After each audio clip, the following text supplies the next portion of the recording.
Ui, cái aloe vera chứ, cái aloe chứ.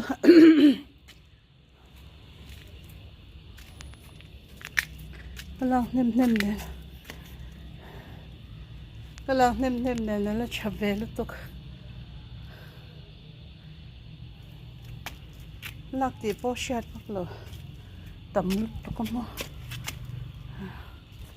cũng hi liền chả xe.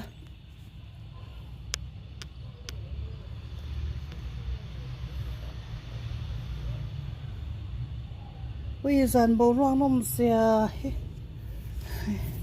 Là thì hàng cùng thum cái đó, ui, anh bịt tụp mà, anh to tụp nè chứ. Tập bộ hàng, tại hàng trong cùng thì, ui, cái lòng nem nén mà, cái lòng nem nén, à chả tel là mà, à chả lâu cái bala.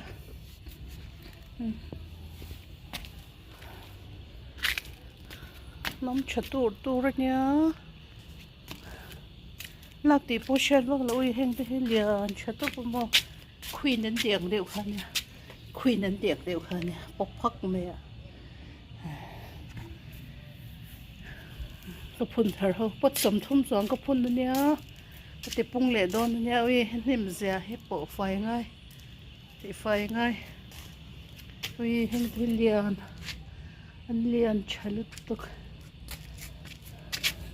He bèn. He tiếng tè he lồng cái phun. Xuân cho mò. Bột nung ở hiện popular hết he. Tầm em nị chứ. Thì hiện mò.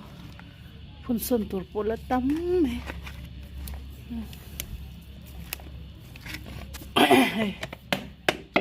anh ông biết mình thì hắn tè hi mò bèn tè khát chút mẹ phun xuân tụt hoa na bốc dục đó.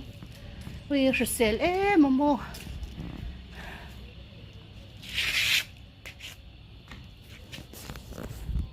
Cái lòng nem nén mò. Cái ngõ sụp á.